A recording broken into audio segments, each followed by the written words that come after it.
Good, y'all. Oh, tough. How are you guys doing tonight? You guys want to stand up? Are you guys excited to be here? You guys want to worship with us?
Keep going, come on. As I reflect, I find perspective. They're in the best and worst days of this life. You were always on my side. Come on, you know what we sing. You're in the pain, you're in the promise. And on the day the furnace finds my faith, you're the fourth within the flame. Come on, every voice. I need to know what the future says. Cause if the past could talk, it would tell me my God's didn't finish it. If he did it before, he can do it again. So I trust in what comes next. For the God I know is known for faithfulness. Yeah, my hindsight says I can trust him with what's next. For the God I know is known for faithfulness. There's more ahead than what's behind me. 'Cause through the highs and lows and in between, God, you go ahead of me. If you call me, I will follow. If the water falls beneath my feet, then you'll pull me from the deep. Come on, I don't need to know. I need to know what the future says. 'Cause if the past could what? Tell me this. My God just finished it. If he did it before, he can do it again. So I trust him with what comes next. For the God I know is known for faithfulness. When my hindsight says I can trust him with what's next. For the God I know is known for faithful. You are, you are, I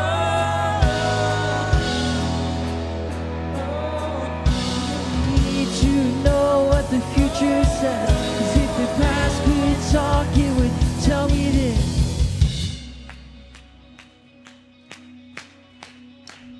Come on, every voice we sing. My God isn't finished yet.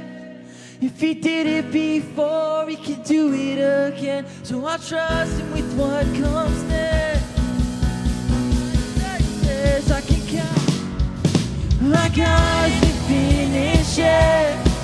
If he did it before, he can do it again. So I trust him with what comes next.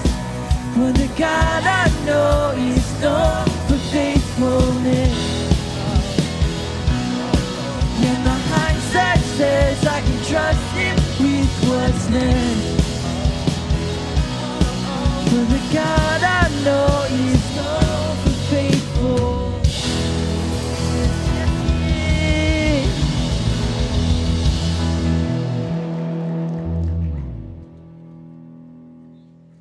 Amen, amen. We're going to keep worshiping together. Come on, you guys know this song.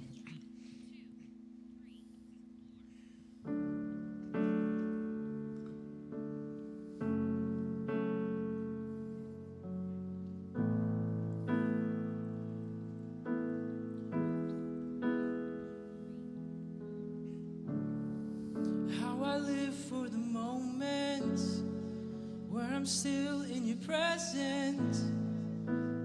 All the noise dies down. Lord, speak to me now. You have all my attention. I will linger and listen. I can't miss a thing. Lord, I know my heart wants more of you. My heart wants something new, so I surrender all.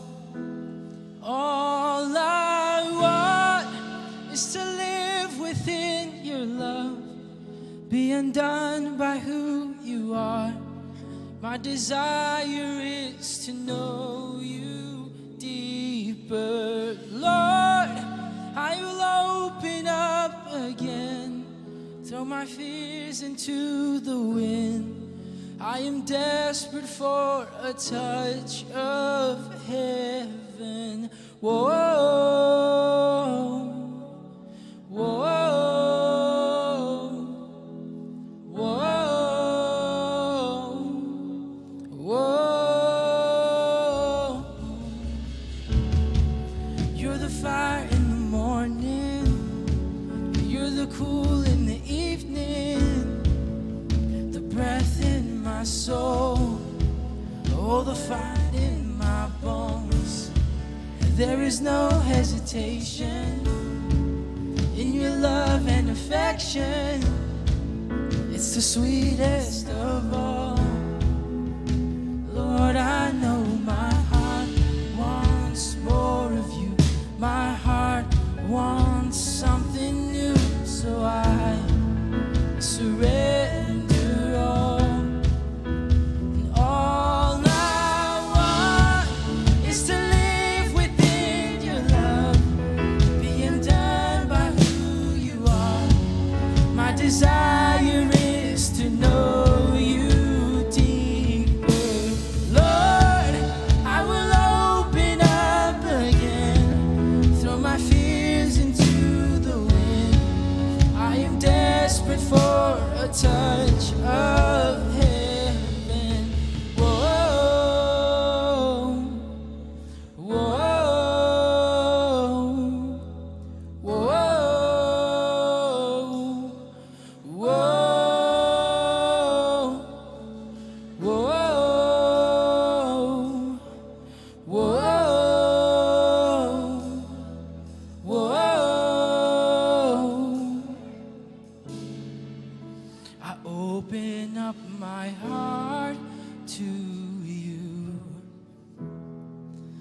I open up my heart to you now.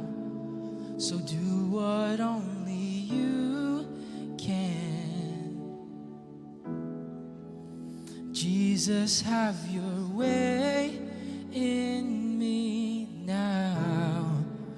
I open up my heart to you. I open up my heart to you now. So do what only you can. Jesus, have your way in me now. I open up my heart to you.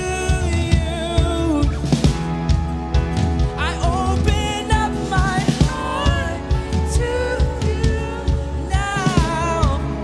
So do what only you can. Yeah. Jesus, have your way in me now. All I want is to live within your love, be undone by who you are. My desire is to know you deeper, Lord. I will open up again, throw my fears into the wind. I am desperate for a touch of heaven. Whoa, whoa, whoa, whoa, whoa,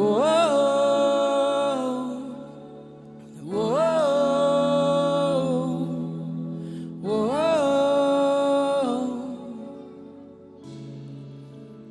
All I want is to live within your love, be undone by who you are. My desire is to know you deeper, Lord. I will open up again, throw my fears into the wind. I'm desperate for a touch of heaven. You guys can be seated.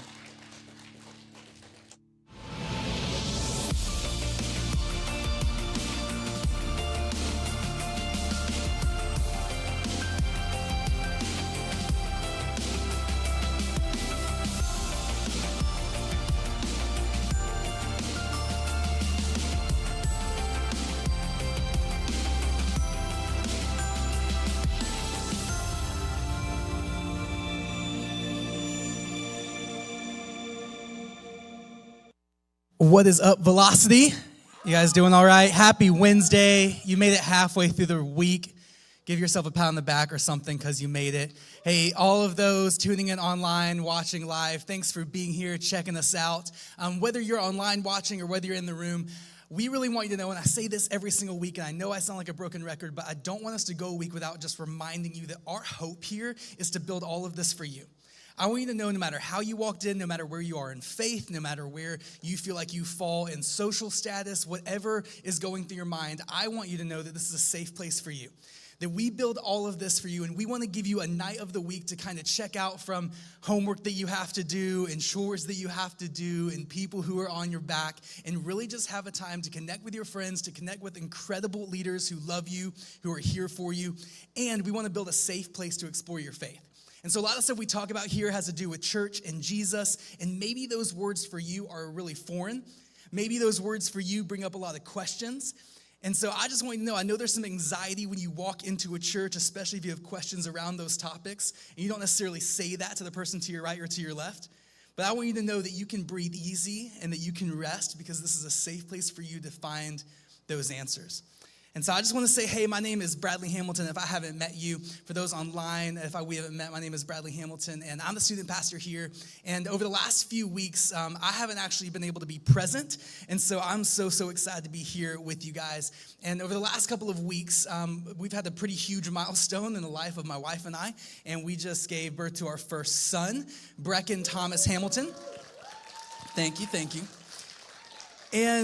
And I talked about this last week because I kind of popped in for the message, and I just wanted to be with you guys last week. And I really said we have a lot that I kind of want to share in just the story of what we went through over the last few weeks, and really because of so many of you who were praying for us, who sent us messages. I got so many messages through Instagram in the hospital from you guys saying that you're praying for us and that you're with us. And guys, can I just say to Jamie and I, that meant so much to us. And I just kind of wanted to update you guys on here's sort of what happened. I know some of you were following. We didn't give a ton of details. And you guys are like family to us. We love you so much. And so I want to kind of just share, here's what we walked through. But also, I think that really what God did over this season was make what I'm going to speak on tonight very real to me. And this isn't, it sort of is coincidence, but I think it's all God that what I was going to talk on tonight was already in plans. It was already going to happen this way, but this was probably the thing that became most real to me over the last few weeks of what we walked through. And so I just think God does that sometimes, and maybe you've experienced that he just works really cool ways in your life. And so I'm excited to share this message and this content. If you are watching online and you don't know me and you don't care, you can just fast forward like 5 minutes. But I want to give a little bit of an update on what we've walked through the last couple of weeks, just so you guys know, and so you can have an update on what your prayers really helped take place in our life. So to kind of sum it up, on January 4th, so a month out from our son's due date, what would be his due date, Jamie had a routine checkup that she had been going to a couple of times a week, and she went in and her labs came back and they were a little off. Not so much that they were super worried, but the doctor did say, like, you might want to get these checked out. We can do it here, but it would just be quicker if you go to the hospital and get them looked at. She did say what they might want to do is monitor for like 24 hours so they can get a bunch of different labs through. And so maybe pack a bag for like one night. And so even right there, I had a lot of anxiety and fear, and so did my wife. Like, even though they said it's probably okay, it's probably nothing, anytime you hear something like that, hey, there could be an issue here. And some of you had that in some kind of season in your life. Maybe you had a parent or a friend with a diagnosis that this could be something. And even the could be, the risk of it is pretty scary. But we were trying to, stay positive, and they said it would only be a day, and we kept telling each other that. And so we get to the hospital, and they run some more labs, and then the doctors come in. And 2 doctors walk in, and they say, so you could be parents tonight, which is not what we were expecting to hear. And they said, we know that he's pretty early, but we think, he should be okay, which, again, think, should be okay. All these words aren't putting us at a ton of ease. And what they let us know is that Jamie had preeclampsia. And essentially what this is a disease that you have just while pregnant. They don't really know what causes it, and it doesn't necessarily mean that you're always going to have it in every pregnancy. And so maybe you know people who have even had this. And so it's kind of this random thing that can pop up, and what it does is actually put the mother at risk. So the baby's okay, but the mom is at risk of high blood pressure, and this could mean that if things don't continue to go well, she could have a stroke or a seizure or other health issues because of pregnancy. So right away, this is pretty shocking news to us. We were not expecting it. And really what they say they want to do is kind of begin to balance out what's safest for the baby and for mom. And so if they go ahead and deliver tonight, it's safest for the mom, but they might want to let the baby cook a little bit longer. And so they're trying to walk us through which one they want to do and what action they want to take. And so they say, let's do this. Let's wait 24 hours. Let's monitor. Let's see how vitals go. And then we'll kind of take an action course from there. So they leave, and that's the news we're kind of left with. That we're just sort of waiting. And for me, I don't know if you're like me, the waiting is sometimes the hardest. And it was in this season, what felt like, it was 24 hours, but it felt like days of just waiting and talking to God and going, God, I hope the baby is okay. I hope my wife is okay. Would you turn things around? Would you change this? And would you just be with us? And so we stay the night in the hospital. They come back the next day. And the good news is that everything has remained stable. And they really think that they can keep watching it. And they tell us, we're just going to take it hour by hour. So again, this is so brand new to us. So now we're just hanging out in the hospital, taking hour by hour. Well, they come in a few hours later, and they decide that because things are going so well, they're going to move us to a monitoring floor and try and wait it out as long as possible. And they said if they can get to 37 weeks, because that's kind of full term, it's still early, but it's full term. And so if we can get to 37 weeks, they would be the most comfortable about limiting the risk of the baby, but we just got to make sure that mom's risk is good until then. So they move us to another floor in the hospital, and the only kind of weird thing about this is that because of coronavirus, all of the rules of the hospital have changed. And so on the first floor, I was able to stay the night. On the second floor, I'm not able to stay the night because coronavirus runs rampant in the night. I don't know. And so I have to leave from 9 p.m. to 9 a.m. every day. I can be there all day during the day, but I have to leave at night. And so just kind of put yourself in my shoes for a second. They tell me, we're going to kind of wait this out. What preeclampsia does is at any moment, her blood pressure could spike, she could be at risk, and we'll rush into labor, but also you have to leave for 12 hours, go get some sleep. And so I don't sleep, right? I'm a basket case all the way home. I feel like I should be with my wife. She's alone in a hospital room and just waiting out this until 37 weeks, which is 10 days. But that's what we have to do. And so we actually, for 10 days, live in the hospital. My wife 24/7, me until 9 to 9. And then I drive home, try and get some sleep, come back, and I'm with her again. And the whole time, we're just praying like crazy because God has been faithful. Like, things are going well, her stats are going well, and we're just waiting this out day by day. So we're hopeful. We're praying as much as we can, and then we're also just trying to stay joyful in a really scary time. And so we're doing all kinds of things to keep ourselves busy. We watch pretty much every show on HGTV you can imagine. I don't think they make one that we haven't seen. Have you guys seen the one where they buy a castle and then renovate it? It's incredible, okay? Just go Google it, watch it at home. This is what we did all day long. We would get coloring books, and it was actually a really sweet time for us because we got to connect, and we really cherish it now looking back. But all day long, we realize now we were still scared. And I know you've probably walked through these seasons where it doesn't really matter what people say. It doesn't really matter what happens. There's something just kind of inside of you of that anxiety and that fear and that worry and that stress. And this was that season for us. Well, the good news is, and you guys were saying, hey, we're praying for you. We hope things go well. Well, it did.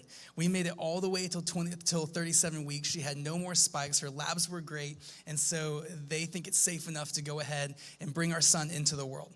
So we are taken downstairs. We go into labor. Now, I know I'm not going to go into any details about labor, but I knew nothing about labor as a guy, okay? I thought labor lasted like 10 minutes. And I guess for some people it does, but we had a 17-hour labor. So my wife is a rock star. I would have been like, I'm out, like done. But throughout that, I'm not going to give a ton of detail on this, but there were a lot of complications even in that.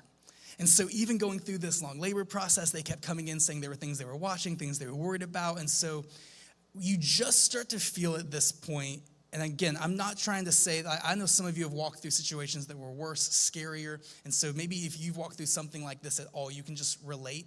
You just start to feel like, can you just tell me everything's good? You ever felt like that? Like it just seems to be risk news after scary news, after maybes, after what ifs, and you just want to go, just tell me everything's good. Well, finally, our son is born. Mom is great. And I'm thinking now is when we can breathe easy. And then our baby isn't breathing. He's not able to catch a good breath, and he's not responding. And we don't even get to see him for a couple seconds before they take him away to a table. There are doctors over him. They're trying to get him to respond. And I'm watching my son not move, and he's gray over in the corner. And just when I think I'm done with these scary moments in my life, this might be the scariest moment of my life. And I'm trying to process what I'm seeing, and I'm just kind of like deer in a headlight. And they take him away to the NICU, and so they begin to put him in the transporter and rush him out of the room. We still haven't really seen him. I'm trying to make sure Jamie's okay. She's saying, hey, I'm good. You've got to go with him. And so I follow this cart over to the NICU, and I still don't really know what's going on. There are doctors working on him for the next few hours. They don't let me near him to really see him. I can't touch him. And the whole time, I'm just kind of going, is he going to be okay? At this point, I still have no clue what's going to happen. Luckily, over the next few hours, he begins to respond. He begins to be able to pick up some breaths. They have him on a few different tubes and things to help him out. I don't know any of the medical stuff, but he's getting stronger by the minute. And they kind of said, we really think he's going to keep doing this and he's going to get healthy and he's going to get to where he needs to be.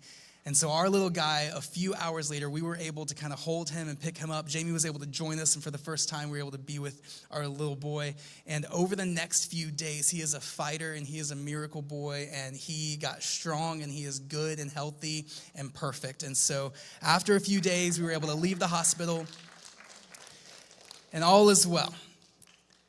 And finally, I got home and everyone kept asking me, like, how's it being home with the baby? Because he wasn't sleeping at all. And they kept saying, how is it going? What's it like?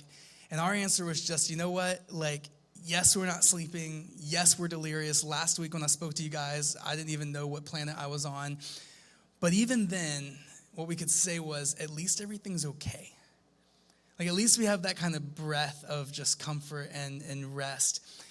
And here, I just want to update you and say, seriously, I mean this, thank you. Because so many of you that continue to write us and encourage us, you have no idea what your words meant to us and what your prayers meant to us. And just know that, like, God moves through his people praying. And so that is a really cool thing. The other thing I wanted to kind of talk through this about is something that I learned about myself and something that I learned about God through this that I don't know if it's going to help anyone. It helped me a ton, and maybe there's just something in here and someone who needs this. And so I'm just trusting God that kind of what he's shown me is going to be helpful to someone in the room. What I want to talk through is the thing that got Jamie and I through all of this. Yes, we had each other. Yes, we had family. Yes, we had friends encouraging us. All of that. We had amazing doctors. All of that was great. The thing that got us through this the most was leaning on God in prayer constantly. Just constantly leaning into God's strength. I wish I could tell you we did it all on our own. We were great and strong and never worried, never had fear and just tackled it. But that's not the case. We were scared to death. We were worried. There were nights where I stayed up all night just crying in fear because I just couldn't sleep. We didn't know how to do this on our own. And the only thing that got us through it was leaning on God's strength and constant prayer. And then here's what I realized about me. So I'm just going to be vulnerable and open and just say this. And I don't know if you can relate at all. I realized that I was praying all the time. I was constantly talking with God. And I was doing that because things weren't going great. And here's what I realized. I don't do that all the time. I don't know if you're like me, but maybe you've walked through a season where things weren't going good and you ran to prayer. Things were scary and you ran to God. And in that moment, you had this great closeness with him, and he was in your life, and there was this comfort, and there was this peace, and you guys were connecting all because of a negative time that pushed you to prayer. And here's what I've realized, because I've had those times throughout my life. I do a great job praying when things are bad, and then I go back to my life when things are good and regular, and I don't keep up the same relationship with God. Has anyone else been there? Can you relate at all to that? There's these moments where you go, man, I was praying everything all day long to God, and he saw me through it. And then we go through our day to day and we don't talk with him. We don't have that kind of relationship. And I'm just saying, as your pastor, prayer has been something that I have struggled with on and off for my entire life. And I realize this about myself, that when things are going bad, I am the first to run to God and go, help me, God. Show up here. God, do something big. But yeah, when things are going good, I tend to just go, I've got this. Things are rolling. And I begin to leave him out of my life in areas where I should be running to him in prayer all the time. And so the question I just started to begin to think of is, what if I prayed like this all the time? What if I began to bring him into my life, my fears, my worries, my doubts, my insecurities every single day? Would I see him show up the same way I did in those 2 weeks when things were going bad? And I think there's a couple of reasons why we tend to do this, and these are just some that I have personally. Maybe you don't struggle with any of these, but I think some of the reasons why we don't always go to prayer is, one, maybe we're not sure how. Maybe we kind of feel like prayer is this kind of obscure, weird thing, and maybe you're a Christian in the room. You've been following after God your whole life, and you still have a lot of questions about prayer. Maybe you're in the room and you're not sure about following Jesus, and this whole prayer thing sounds really weird to you. I just want to tell you tonight, we're going to talk a little bit about it. You get to take a back seat and just check out what we believe about prayer, and you get to investigate it for yourself. Because what you're going to see is that it is kind of weird. And so wherever you kind of fall in place, I think we all sort of struggle with, how do I pray? Is there a formula? Is there a way to do it? And what if I do it wrong or say something wrong? Or what if this isn't how you should talk to God? So what does it look like? I think that's one reason. I think another reason why we're hesitant to pray all the time is because maybe you see God as far off.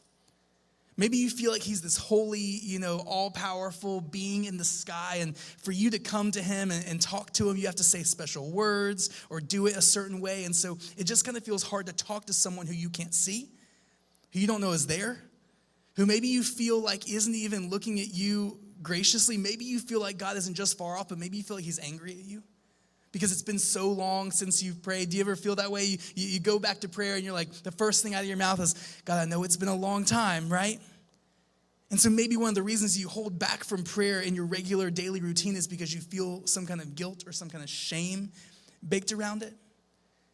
And so what I want to do is just give us something that I think will be life-changing when it comes to prayer. I think this one thing we're going to hang out on will change your prayer life if we can grasp this together. And again, I'm with you in it. And so as we look at prayer, because especially in this series on what you're pursuing, if you want to know what you're pursuing in life, what are you praying for? If you say, I'm pursuing Jesus and I'm pursuing God's plan for my life, look at your prayer life. Does it reflect it? Or are all your prayers about you? Or are your prayers present at all? And so for those in the room who say, I want to pursue Jesus with my life, here's what it's going to take, student. You need to begin praying to him and talking with him and bringing him into your life every single day. Now, the good news is battling with prayer is not something that's new to you or me. It's not something that just this century began to happen. They have always struggled with this idea of prayer. And what I want to look at in the book of Luke is something that was said by Jesus' own disciples. So these are the guys that are following after Jesus. Jesus is claiming to be God. He's performing miracles. He's doing incredible things. And he's beginning to shift how people think when it comes to God. Because the kind of pervasive view at the time is that God is far off, is that he's removed, is that he's sort of judging and watching everyone. And if you make a misstep or a mistake, then he's going to kind of write you off. And so what Jesus is coming on the scene to show is that things are changing.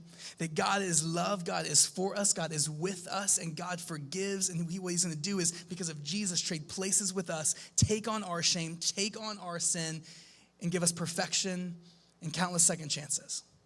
So this is what Jesus is saying. And what the disciples following after Jesus noticed is that Jesus was praying to God all the time.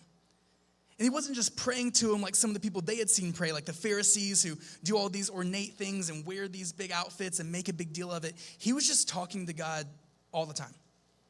He would just whisper to him. He would go off by himself and say a few things to God.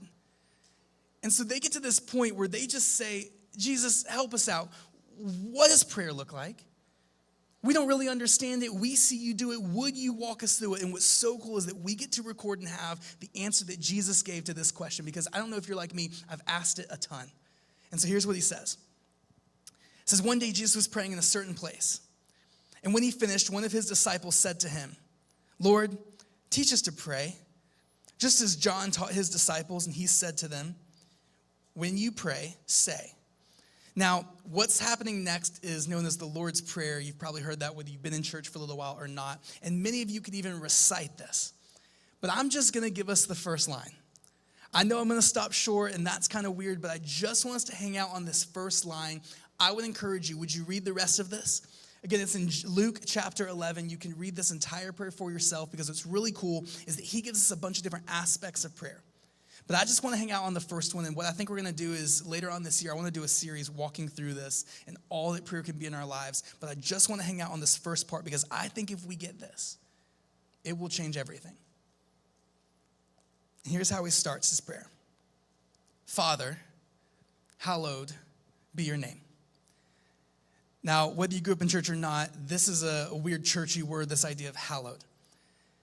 But what hallowed means is that it's holy. It's set apart. It is just utterly different. It is this all-powerful, all-consuming, something totally separate. This idea of holiness is something that is not another person. This isn't something that you would just say to another leader or a king or your parents. This is a word you would say that, God, you are so big. You are so massive. You are so in control. You are so powerful. And this would have been pretty familiar to them. To go, yeah, that's really kind of how everyone sort of views God right now, that he's holy, that he's set apart, that he's something other. But what you can't miss is that first word. Because this just opening statement would have floored the disciples on hearing this, because he says, Father, hallowed be thy name.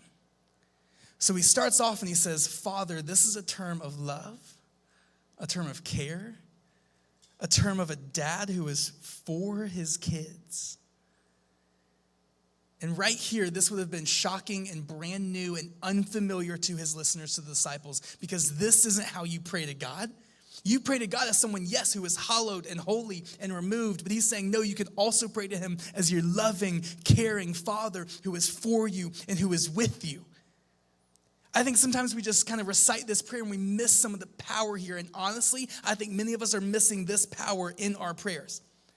Here, if you can write this down, if you can take a picture of it, if you can just think on this for the next week, God is both all-powerful and all-loving.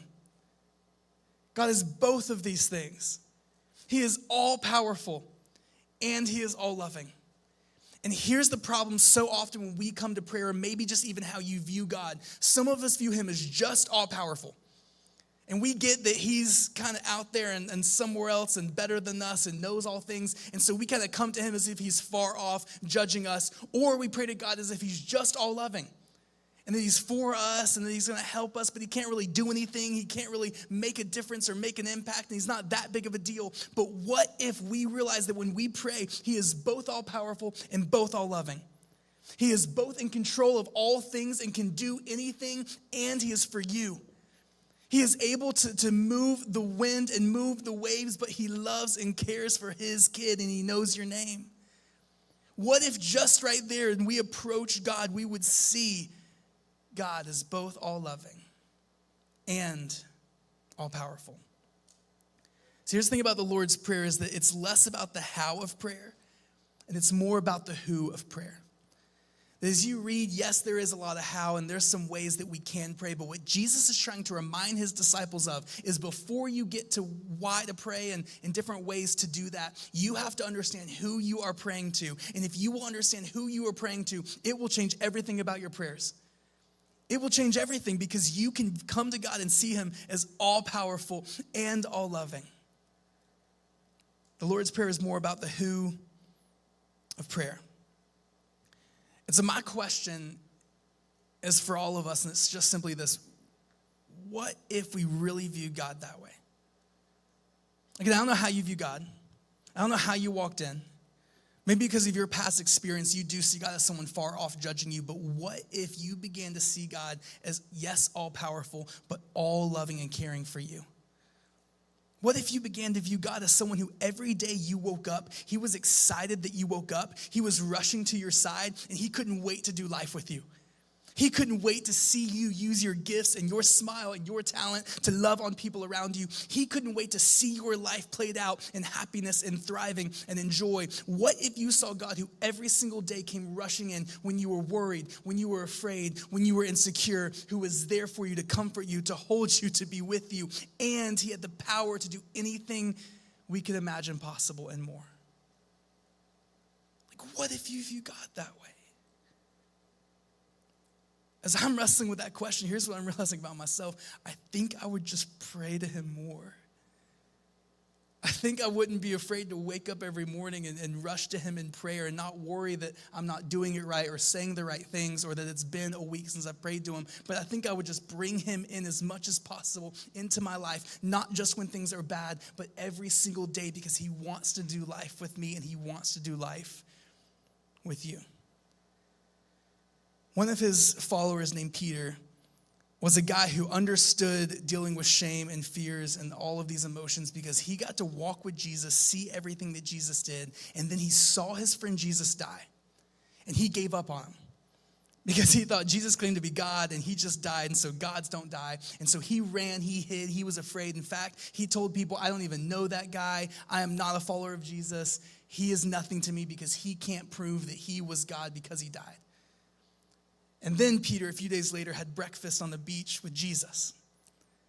And he realized that he got all of it wrong and that Jesus was God because he came back, and so did hundreds of eyewitnesses who began to follow after Jesus. But then Peter begins to lead a large portion of the church. And he begins to lead all of these followers and teach them, and in a time where this was a dangerous job.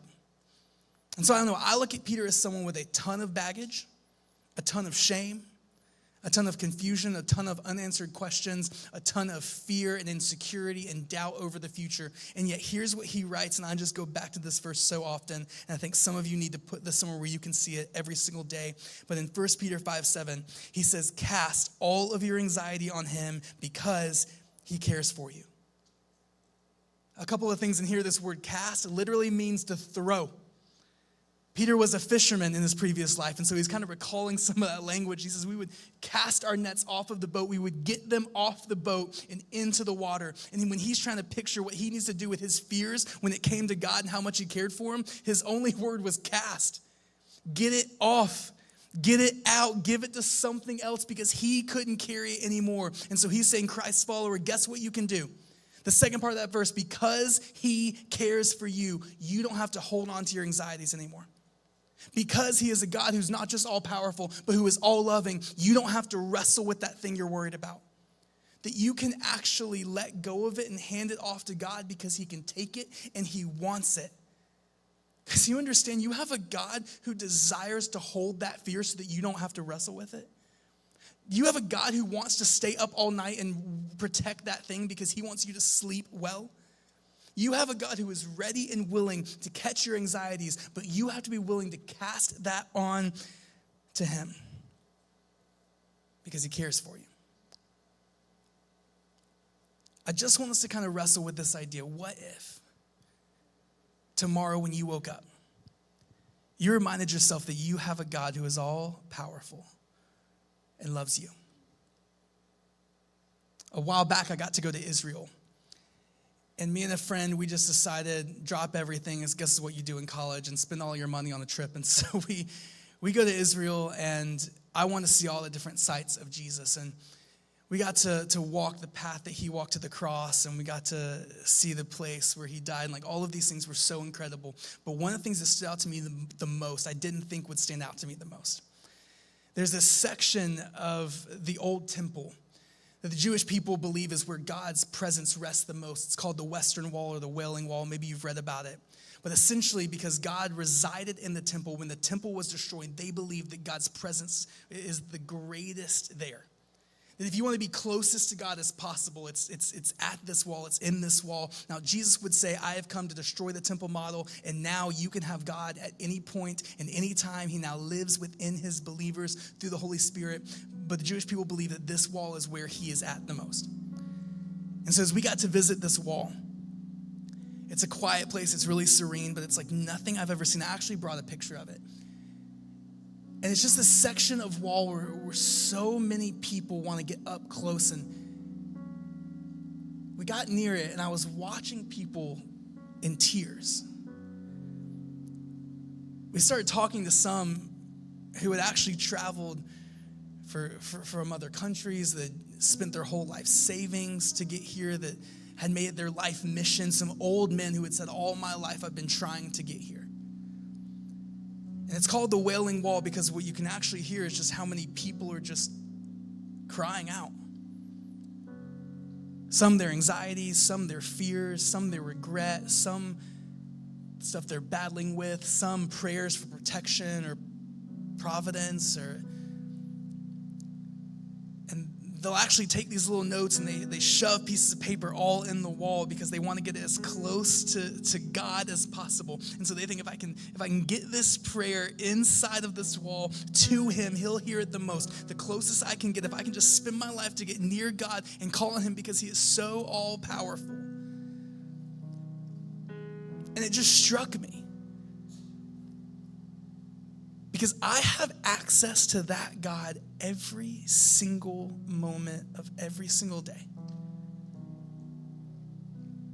I can literally sit in my room, sit in my shower, ride in my car, whatever, and just call on God, and he is there by my side to do life with me. And yet there are people who are traveling miles, who are spending their life savings, who are spending their years just to get one prayer to God, and I have access to it 24/7, and what do I do with it? I just treat it as if it's nothing. I don't tap into that.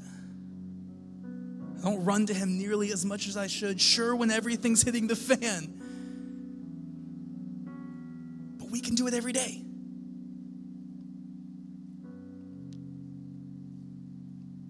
And so I don't know where you sit and where you're at. And you don't have to tell the person to your right or to your left kind of where you fall in line with this. But I just think there are some of us in the room who need to pick up prayer again. We need to pick up this idea that God is with us, he's for us, and we can have access to him at any point. And we've been living life as if that's not the case. And I just wish that maybe just for one person who needs this, that you could just be able to close your eyes and go, Father, hallowed is your name. Let's pray together. God, I thank you for how you love us. I thank you for how you're for us. I thank you that it's not coincidence that anyone is in the room and they are hearing your voice so strongly in the back of their head. But that you have actually designed tonight to remind someone that you are an all-powerful and all-loving Father. God, I am sorry for in my life the times where I have treated you like one or the other, and I need to remember that you are both. And so God, in this moment, we call out to you because we can and because you hear us. And so God, I know in the room right now that there are very real anxieties. There are very real fears. There are stories that are heartbreaking. And the person to the right or to the left doesn't even know. And God, they are desperate for you to move in their life. And I just pray right now, would you remind them that you are near, that you are comforting, that you are for them. God, I pray that right now, students would cast that anxiety onto you. That fear of the future, that relationship, that diagnosis, that uncertainty. God, they would just cast it to you right now. That they would stop carrying it, that they would stop letting it sit on their shoulders. That they would breathe easy right now, maybe for the first time in a very long time. And that you would take it. And that you would continue to be present. And that they would continue to pray to you and walk with you and see you move every single day, not just in the hard times, but in the small times, and the day-to-day times, and the minute times. God, that you would be so present and so real to so many of us. God, we thank you for tonight, and even as we sing these songs, we just pray that you move in our hearts in a big way. It's your name I pray. Amen.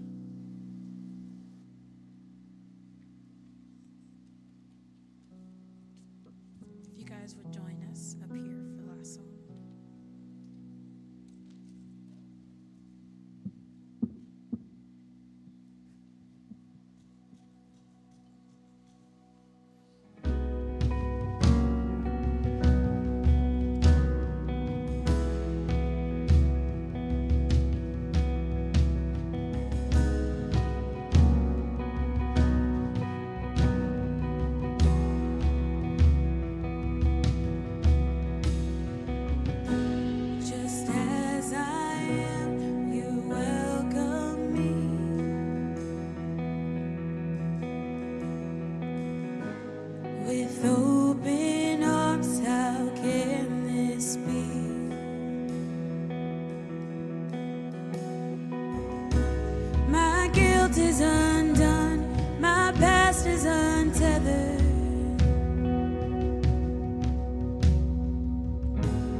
a really incredible team every single week up here. Give it up for these guys.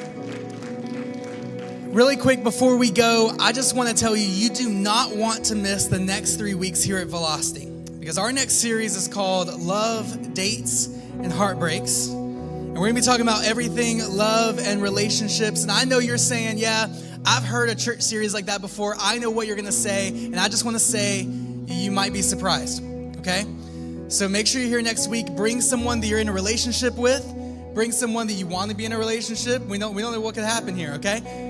We'll see you next week. If you're watching online, you can text the number below to get in a virtual group. Other than that, you guys are dismissed to your groups. We love you.